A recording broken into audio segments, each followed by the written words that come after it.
Society पे जो loan लेते हैं ग्रामीण बैंक में, उनकी रिकवरी कितनी प्रतिशत हो पाती है और उसका अल्टरनेट क्या है?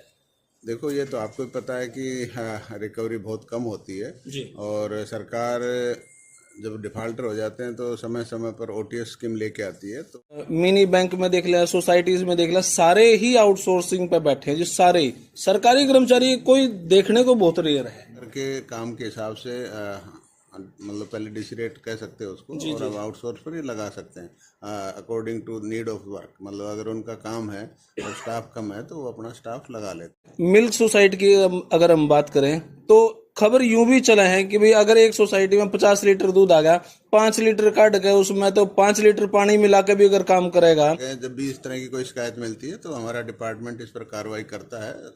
ठीक है, हो सकता है आपके पास कोई शिकायत हो, लेकिन हमारे पास जब भी कोई शिकायत आती है, विभाग के पास आती है, तो उस पर सख्त कार्रवाई करते हैं। और तो सारे भैया ने भाई मेरी राम राम। इस टाइम हमारे साथ हमारे मंत्री बनवारी लाल जी हैं और हमारे मनीष ग्रोवर जी हैं। सर नमस्कार। नमस्कार। राम राम जी। हाँ, नमस्कार जी। सर आपसे एक दो छोटा छोटा सवाल ये है, बावल साहब 32,000 वोटों से लगभग जीते हैं और ऐसे आप दूसरे ही मंत्री हैं जो इतनी हजारों वोटों से आप जीते हैं। सहकारिता विभाग आपके पास है, पीडब्ल्यूडी आपके पास है, पब्लिक हेल्थ सॉरी आपके पास है। तो सहकारिता की अगर मैं बात करूं, लास्ट के 15-20 सालों से कोई वैकेंसी नहीं आई है। इसका कारण क्या है? क्या मतलब सहकारिता विभाग को खत्म करने की तैयारियां चल रही हैं? हुडा टाइम पे भी शायद नहीं आई थी और अब की बार भी शायद नहीं आई है। देखो, हमने जो क्लर्कों की पोस्ट 1000 के करीब निकाली हुई है जी। और वो कुछ एक हमारी जो डीसीसी भी हैं वो कोर्ट में चलेगी, भाई हम अपने आप भर्ती करेंगे, तो उसकी वजह से अटकी हुई हैं। इसी के साथ हमने असिस्टेंट मैनेजर्स की भी भर्तियां, मतलब रिजल्ट आया हुआ है, लेकिन उसके जो इंटरव्यूज़ वगैरह हैं वो पेंडिंग है, वो भी जल्दी करवाएंगे। तो ऐसा नहीं है कि डिपार्टमेंट को बंद कर रहे हैं। इसके अंदर हम आउटसोर्स के अंदर जो हमारा जो ज़रूरत के हिसाब से आउटसोर्स पर हमने काफ़ी लोग लगाए हुए हैं। आउटसोर्स की ही बात करूं, मिनी बैंक में देख लिया, सोसाइटीज में देख लिया, सारे ही आउटसोर्सिंग पे बैठे हैं, जो सारे ही सरकारी कर्मचारी कोई देखने को बहुत रेयर है। एक्चुअल में क्या है कि जो हमारी सोसाइटीज हैं, ये पैक्स हैं, ये ऑटोनोमस बॉडी हैं और ये अपना रेजुलेशन करके काम के हिसाब से मतलब पहले डीसी रेट कह सकते हैं उसको, और अब आउटसोर्स पर ही लगा सकते हैं according to need of work. मतलब अगर उनका काम है और स्टाफ कम है तो वो अपना स्टाफ लगा लेते हैं।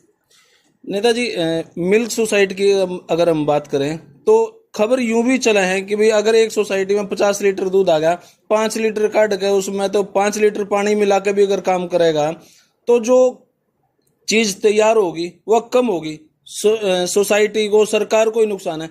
इसके ऊपर आपका कोई स्ट्रॉन्ग सा एक्शन नहीं है कि भाई इस पर क्या हो उसका आगे? देखो, जगह जगह जब भी इस तरह की कोई शिकायत मिलती है तो हमारा डिपार्टमेंट इस पर कार्रवाई करता है।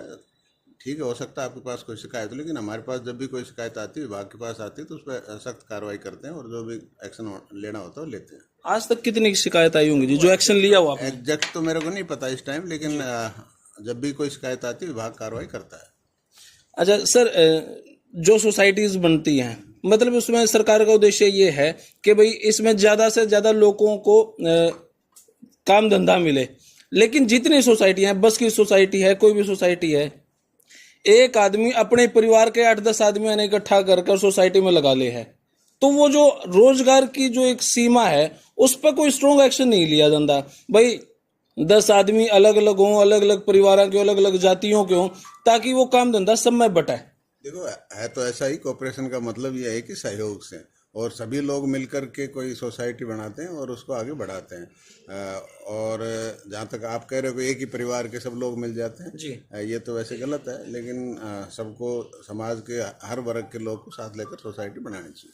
तो इस पर कोई एक्शन की तैयारी नहीं हो सकती सर? वैसे आपने भी इस बात का पता ही है कि एक्शन होते रहते हैं, बहुत केस चलते हैं, सबके खिलाफ एक्शन भी चल रहे हैं, ऐसा नहीं कि एक्शन नहीं होते हैं। जहाँ शिकायत मिलती है इस तरह की तो सारे बहुत शिकायतें चल भी रही हैं, एक्शन भी हो रहा है। सर, क्योंकि भाजपा 2019 का इलेक्शन इसलिए जीती थी कि रोजगार बहुत ज्यादा दिया था। 2019 से लेकर अब तक रोजगार के नाम पे सिर्फ पिछली ही रोजगार दिखाया जा रहा है।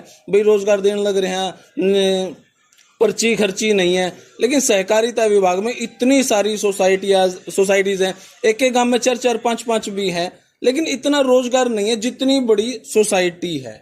अभी तो मैंने कहा ना कि ये सिर्फ 1000-1500 का जिक्र। नहीं सोसाइटीज हैं जो ये ऑटोनोमस बॉडी हैं और ये अपनी जो भी इनकी कमेटी होती है उसमें रेजुलेशन करके लगाते हैं। सरकार की तरफ से इसमें कोई अपॉइंटमेंट नहीं होती। जो हमारी डीसीसी भी है, इनमें क्लर्क है, एएम है, ये हम भर्ती करते हैं। उसके लिए मैंने आपको बता दिया। अच्छा, जो सोसाइटी पे जो लोन लेते हैं ग्रामीण बैंक में, उनकी रिकवरी कितनी प्रतिशत हो पाती है और उसका अल्टरनेट क्या है?